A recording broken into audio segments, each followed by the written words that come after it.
Decoded.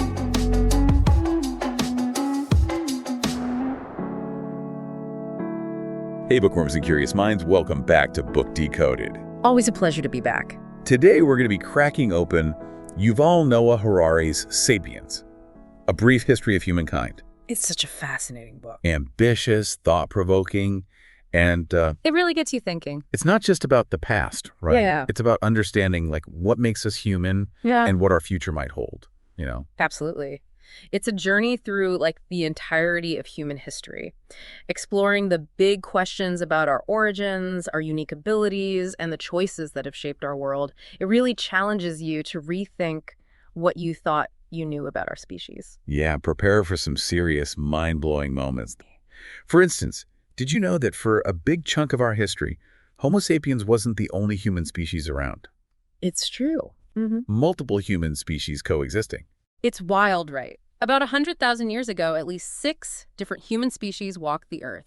We're talking Neanderthals, Homo erectus, Homo ergaster, and more. They weren't just our ancestors, they were our siblings living alongside us. Makes you wonder, what happened to them? That's the million-dollar question. And Harari delves into some fascinating theories. He suggests that Homo sapiens might have played a role in the extinction of these other human species. It's a bit unsettling to think about, but it highlights our impact, even in those early days. Harari even proposes that one of the first significant marks Homo sapiens left on the planet wasn't building cities or farming. It was the extinction of Australian megafauna around 14,000 BC. Imagine giant kangaroos and wombats disappearing from the landscape. That's a pretty big footprint. It's a reminder that we've been shaping the world around us, for better or worse, for a long time. Speaking of shaping the world, let's talk about the cognitive revolution. Harari pinpoints this as a turning point in our story, a moment when everything changed for Homo sapiens. This is where things get really interesting. The cognitive revolution marks the emergence of language and abstract thought in Homo sapiens. It's a moment we develop the capacity to imagine, to believe in things that don't physically exist. And this, according to Harari, is our superpower. Yeah, it's like suddenly we unlock a whole new level in the game of being human. So how did this ability to imagine actually play out in the real world? Think about it. A chimpanzee can't trade a banana for a promise of rewards in chimpanzee heaven, but humans can cooperate in massive numbers because we believe in things like gods, nations, money, laws. These are all shared myths, collective fictions that allow us to build complex societies, create elaborate systems of trade, and achieve things no other animal can. It's like we're living in a collective dream, held together by these shared stories. Even something like Peugeot, the car company, is essentially a powerful, modern fiction. It's a legal entity, a story we've created, but it has real-world consequences. Precisely. And this ability to believe in shared myths also allowed us to adapt and change much faster than other species. We didn't have to wait for genetic evolution to catch up. We could change our behavior, our societies, our entire way of life simply by changing the stories we told ourselves. This gave Homo sapiens an incredible advantage. But this rapid evolution of human societies wasn't always a smooth ride. Harari dives into the agricultural revolution, and it's not all sunshine and roses. He calls it a luxury trap. That's a really interesting way to put it. Yeah. We often think of agriculture as this great leap forward, and it certainly brought benefits like larger populations and settled life, but it also came with a hefty price tag. Harder work, a less diverse diet, vulnerability to famine and disease.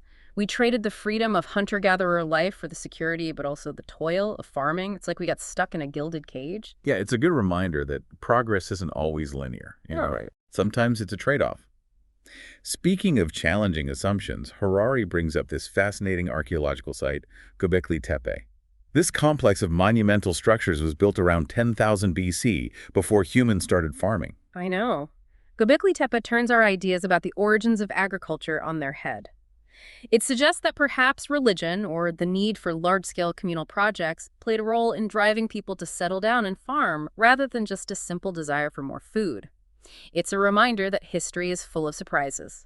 And that early human societies were already capable of incredible feats of organization and engineering. But let's not forget the animals in this agricultural revolution. They played a huge part in this shift, didn't they? Absolutely. The agricultural revolution wasn't just about plants. It was about integrating animals like sheep, cows, and pigs into our lives. This led to the emergence of pastoral herder societies and transformed our relationship with the animal world, for better or for worse. So we've got these increasingly complex human societies, driven by shared myths, fueled by agriculture, and now incorporating domesticated animals. What happens next in this grand narrative? Well, as societies grow larger and more intricate, we see the rise of empires and even more elaborate social structures. And guess what plays a key role in holding these empires together? You got it. Imagined orders. So we're talking massive empires, complex hierarchies, and all of this underpinned by these imagined orders. It's like the human world is becoming this intricate tapestry, Yeah.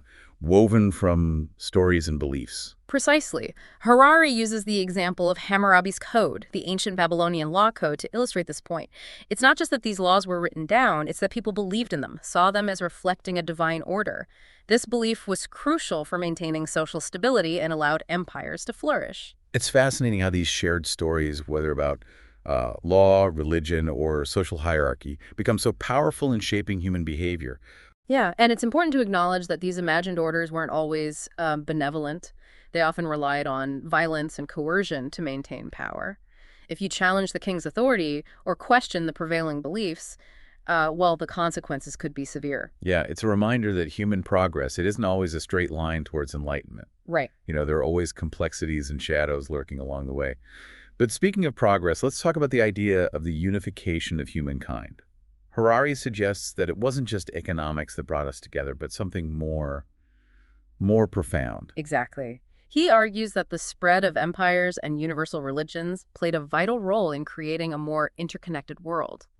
These grand narratives transcended local cultures and tribal boundaries, weaving together diverse peoples under shared beliefs and systems. He uses a rather stark example to illustrate this: the Spanish conquest of Numantia. It shows how completely empires could absorb even their fiercest opponents, not just physically, but culturally as well. The Numantians fought bravely against the Romans, but their culture was eventually erased, their language forgotten. It's a poignant reminder of the enduring impact of empires, shaping not just the physical world, but also our collective memory. And this brings us to a fascinating invention that played a pivotal role in facilitating trade and connecting the world: money. Harari traces the evolution of money from its early forms as barley money in ancient Mesopotamia to the emergence of coins and eventually the complex financial systems we have today. Yeah, money's a prime example of a shared fiction that has real-world power. It's essentially a system of mutual trust. We agree that these pieces of paper, or these digital bits in our bank accounts, have value, and that shared belief allows us to exchange goods and services on a scale that would be unimaginable with simple barter. But money also comes with its own set of challenges and complexities, right? Absolutely. Harari doesn't shy away from discussing the potential downsides of money, how it can lead to inequality, corruption, and even fuel conflicts. It's a powerful tool that can be used for good or ill, shaping societies in profound ways. And speaking of powerful tools, let's shift gears to another game changer: the Industrial Revolution. Harari describes this era as a time of unprecedented transformation, unlocking new sources of energy and reshaping human societies in profound ways. The Industrial Revolution wasn't just about new machines and factories. It was about a fundamental shift in our relationship with energy and the natural world. We moved from relying primarily on human and animal power to harnessing the power of fossil fuels, and that set off a chain reaction of innovation, growth, and also, unfortunately, some unintended consequences. We gain incredible power to manipulate the world around us, but also unleash new challenges like pollution and environmental degradation. But there was another less tangible shift that occurred during this time. Yeah. A change in our thinking, our beliefs about what was possible. Precisely. The Industrial Revolution reinforced the idea of progress, the notion that through science and technology, we could overcome any obstacle and achieve a better future. This belief shaped the modern world in profound ways, driving innovation, but also sometimes blinding us to the potential downsides of unchecked technological advancement. It's a double-edged sword, that's for sure. And as we move further into this realm of technological advancement, the ethical implications become even more crucial. That's where Harari's discussion of industrial agriculture and animal welfare becomes especially relevant. He doesn't shy away from the uncomfortable realities of how we treat animals in our modern food system, raising thought-provoking questions about the price of progress and the ethical responsibilities that come with our increasing power. It's a sobering reminder that even in our pursuit of a better future, We need to be mindful of the impact of our choices, not just on ourselves, but on all living beings. And this leads us to the final chapters of Sapiens, where Harari really pushes us to think about the future of humanity. We've come a long way from those early humans, harnessing fire and figuring out how to plant seeds. Now we're talking about editing genes, merging with machines, potentially achieving immortality. It's mind-blowing. It really is. But it also feels like a bit like we're standing at the edge of a precipice. It is a pivotal moment in our story. Harari doesn't just present these dazzling possibilities. He also prompts us to confront the potential downsides. Remember his analysis of the agricultural revolution? We thought we were making life easier, but in many ways we ended up working harder, living in denser, more disease-prone settlements. It's a potent reminder to approach our technological leaps with caution and foresight. Totally. Think about the challenges we're already facing with social media, artificial intelligence. What happens when we start tinkering with the very building blocks of life itself? The potential is immense, but so are the risks. Exactly. That's why Harari emphasizes the critical importance of consciousness, of thinking critically about the choices we're making and the long-term consequences of our actions. We can't just blindly race toward progress without considering the ethical implications, the potential for unintended consequences. Yeah. He uses a really striking analogy in the book, comparing humanity to like a reckless driver speeding down a highway with no brakes. We have this incredibly powerful engine of science and technology, but we haven't quite mastered the steering or figured out how to slow down. It's both exhilarating and terrifying at the same time. And that's where the concept of intelligent design comes in. Not in the supernatural sense, but in the sense of humans becoming the designers, the conscious architects of life itself. We're already manipulating genes, creating new organisms, blurring the lines between natural and artificial. But the question is, are we truly prepared for that level of responsibility? Are we wise enough to wield this kind of power? It's the ultimate question. And Harari doesn't, offer easy answers. But he does give us some guidance. Remember those shared myths we talked about, the stories that bind societies together? Well, he suggests we need new stories for this new era, stories that emphasize cooperation, sustainability, compassion.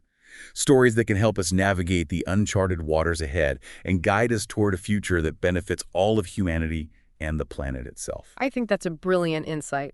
We need to be telling ourselves better stories, stories that inspire us to use our newfound powers wisely and responsibly. We're not just shaping our own destiny, we're shaping the future of life on Earth. So as you go about your day, dear listener, consider this. What stories are you telling yourself about the future? Are they stories of hope, progress, and collaboration, or stories of fear, division, and destruction? And more importantly, what kind of story are you going to help write? If you're feeling inspired to rethink your own story and the story of humanity, I highly recommend picking up a copy of Sapiens. It's a book that will challenge your assumptions, broaden your perspective, and leave you with a profound sense of wonder about the past, present, and future of our incredible species. Thanks for joining us on this journey through Sapiens. Keep questioning, keep exploring, and keep choosing stories that create a better world. Until next time.